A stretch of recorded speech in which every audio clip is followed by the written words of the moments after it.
aspire pour le paradis. Alors, on a une porte qui s'appelle Ar-Rayyan. C'est la porte, uniquement le jeûneur, il entre par cette porte. Ar-Rayyan. En même temps, il y a chaque jour, quand on jeûne, Allah subhanahu wa ta'ala, il rend l'enfer distant et loin du jeûneur. Tous les jours, d'une certaine distance. Alors, ça veut dire que c'est, Inch'Allah, il est sauvé de l'enfer. Et le jeûne, en début du Ramadan, alors le début du Ramadan, c'est Rahma, c'est la miséricorde est accordée au jeûneur. Au milieu du Ramadan, c'est la repentance, Inch'Allah, et Allah, il expie tous les péchés. Et à la fin du Ramadan, il est sauvé de l'enfer. Alors, tout le monde aspire de vraiment faire de son mieux pendant tout le Ramadan et achever des bonnes œuvres, que ce soit la lecture du Coran, que ce soit aider les nécessiteux, que ce soit lier les liens de parenté, des bonnes œuvres, toute la nuit on prie, enfin, on a plein de prières surrogatoires, tout ça, éviter surtout les péchés, afin de Inch'Allah, entrer au paradis et d'être sauvé de l'enfer. Car au Ramadan, c'est une expiation des péchés. C'est une opportunité pour chaque musulman de se repentir, de ressentir la grâce d'Allah. Parmi les vertus du jeûne aussi, c'est que le jeûneur, il expérimente deux joies. La première joie, lorsqu'il a la rupture, au moment de la rupture du jeûne, et la deuxième lorsqu'il retrouve Allah subhanahu wa ta'ala au jour du jugement. Parmi les vertus du jeûne, c'est que siyam al-junna, c'est une protection. Protection même pour le prophète sallallahu alayhi wa sallam, il a dit que celui qui est capable de se marier, qui se marie, mais celui qui n'a pas les moyens, le seul remède pour lui, c'est le jeûne. Ça, j'aimerais bien l'expliquer d'une manière scientifique. Du point de vue médecine alternative, on interprète ce hadith par le fait que, comme on le sait, on a 7 chakras ou 7 centres d'énergie au niveau du corps. Le deuxième centre, c'est-à-dire la chakra numéro 2, de bas en haut, c'est-à-dire c'est celle-ci. Et subhanallah, elle a deux centres, le centre de goût et en même temps le centre d'activité des appareils reproductifs, c'est-à-dire l'activité sexuelle. Alors, ceci dit que lorsqu'on on s'abstient de manger, surtout en général, et le goût, voilà, l'activité sexuelle, elle diminue. Et le contraire, lorsqu'on abuse de manger, l'activité sexuelle, elle augmente. Et ainsi, le prophète sallallahu alayhi wa sallam, il y a 14 siècles, subhanallah, il a recommandé à celui qui est incapable de se marier pour certaines raisons financières, de jeûner comme un excellent remède pour contrôler ses désirs. C'est tout un comportement. C'est pas du tout le fait de s'abstenir de manger, de ne pas boire et de s'abstenir des relations sexuelles, etc. Non, pas du tout. Parce que le prophète sallallahu alayhi wa sallam, il a dit من لم يدع قول الزور والعمل به فليس لله داعي من أن يدع طعامه ولا شراب ورب صائم لم يكن ثوابه من صيامه إلا الجوع والعطش. Je traduis. Alors, celui qui ne s'abstient pas de commettre les malfaisances, que ce soit l'insulte, la colère, etc., on va développer ça, c'est pas la peine pour lui de jeûner. Car le fruit qu'il récolte ne peut qu'être la faim et la soif. Et c'est tout. Pas de mérite. Zéro mérite. Et les gens pensent, voilà, moi je jeûne. Non, c'est pas du tout. C'est tout un comportement. Alors, qu'est-ce que c'est, comme on vient de le citer, l'autodiscipline? L'autodiscipline, c'est de s'entraîner et de contrôler notre système nerveux, comme le prophète sallallahu alayhi wa sallam l'a incité à quelqu'un qui est venu le voir, il lui a dit, donne-moi un bon conseil à suivre toute ma vie. Et il lui a dit une seule chose, ne te mets Il lui a dit, ne te mets jamais en colère.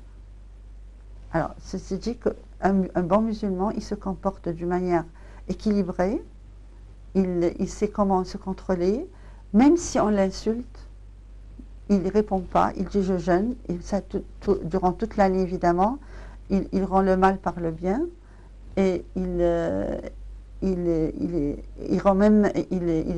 bienveillant envers les gens, quelle que soit leur réaction. Et ça, c'est le comportement. Alors, un véritable jeûne, c'est un jeûne du cerveau. Qu'est-ce que c'est le jeûne du cerveau? C'est-à-dire les pensées négatives. Le prophète sallallahu alayhi wa sallam, il a dit la tuwallu al-ahzan fa wallahu alaykum al-ahzan wastabshiru bil khayr tajidu wa la tukhbiruni an ashabi shay'an hatta akhruj ilayhim wa ana salim as-sadr. Alors, il a recommandé que les compagnons ne répètent pas des mauvaises informations au prophète au sujet des compagnons. C'est-à-dire répéter des choses négatives, ils font ceci, cela. Il ne veut pas savoir, car il veut garder le cœur pur envers tout le monde. Et ainsi, le bon musulman, il a un cœur pur, c'est une purification, le jeûne pour lui c'est une purification à tous les niveaux, que ce soit au niveau des pensées négatives. Inna alladhina ttaqaw idha massahum ta'ifun min ash-shaytani yatadhakkaru fa idha hum mubsirun. C'est-à-dire, dès qu'ils ont une pensée négative, hop, ils la coupent, car ils savent que ça vient de Shaitan, de Satan. Et ainsi, pendant le jeûne, a priori, il faut absolument garder nos pensées positives envers tout le monde et s'entraîner ainsi. Ça, c'est le jeûne du cerveau, des pensées. Le jeûne du cœur, quand on purifie notre cœur des émotions négatives, des anxiétés, des dépressions, etc. Purifier, aimer les autres, aimer tout le monde et détester le péché et non pas celui qui commet le péché. Essayer de réconcilier avec tout le monde avant le Ramadan, pour garder des bons liens avec eux, d'être en bon terme avec surtout la famille, les gens de la famille, souder les liens de parenté. Ça, c'est très important afin que notre jeûne soit accepté. On ne peut pas... Ainsi, un bon musulman, afin Inch'Allah, de rentrer au paradis, il faut qu'il s'entraîne à la fin de la journée. Il dort et il n'a aucune pensée négative envers quiconque. Et ça, c'est un entraînement. Comment trouver des prétextes aux autres? Comment dire peut-être qu'il était dans certaines circonstances, il a réagi ainsi. Penser à tous les côtés positifs de chaque personne. Chaque personne a au moins 3 à 4 qualités. Il faut se concentrer sur ces qualités et oublier le côté négatif.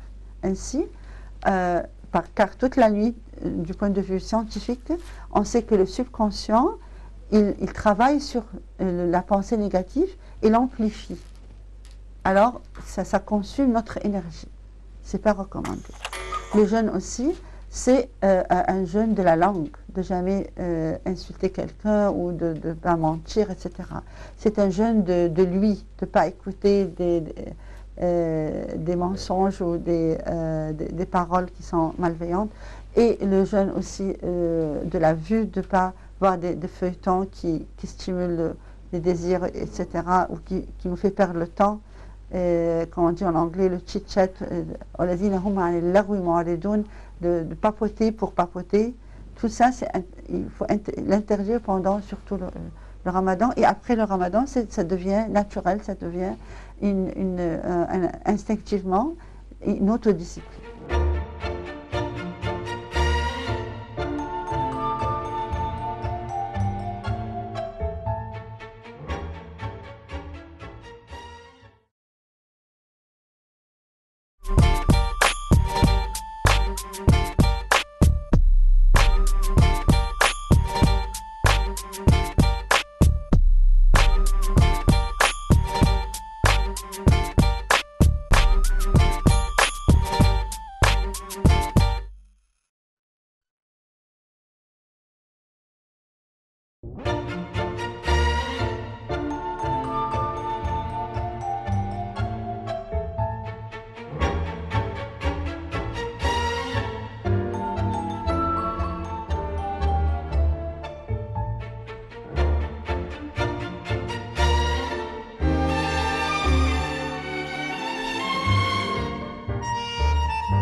il est recommandé en général, lorsqu'une personne est malade, de jeûner.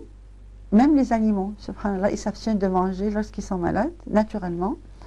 Et ainsi, la force vitale, on vient de parler de la force vitale, qui est responsable de l'équilibre, de restaurer l'équilibre au corps humain, et elle dirige toute sa force, si l'on peut dire, vers le point faible du corps. Que ce soit des cellules endommagées, que ce soit,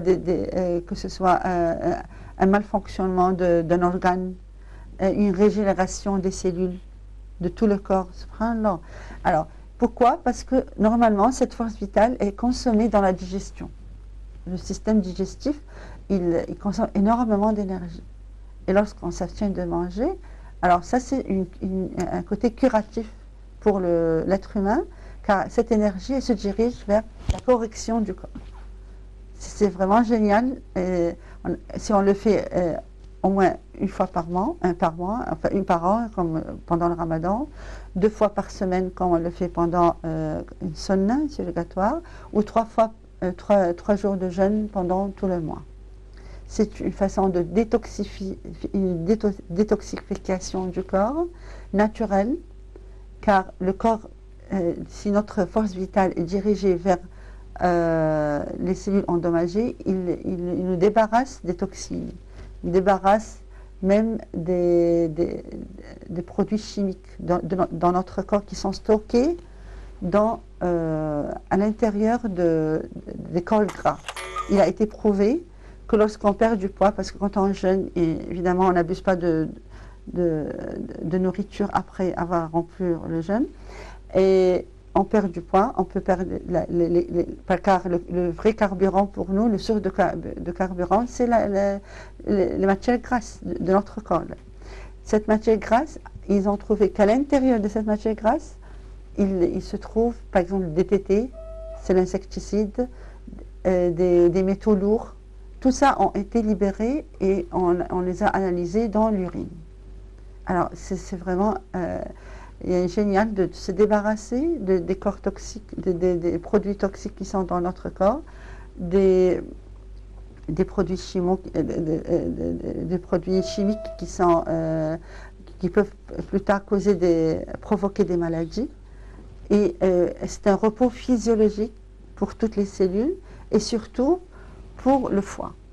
Car le foie, c'est l'organe qui travaille énormément pour la digestion et pour la détoxification. Ainsi, le repos physiologique, plus tard après le ramadan, on ressent une régénération des cellules, une compétence de chaque organe et on est vraiment en forme. J'ajoute à ceci que le jeûne stimule le système immunitaire.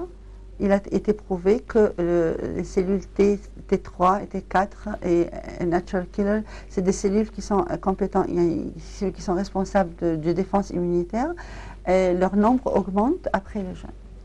Non seulement ça, mais le niveau du cholestérol diminue après le jeûne. C'est des recherches qui ont prouvé ainsi.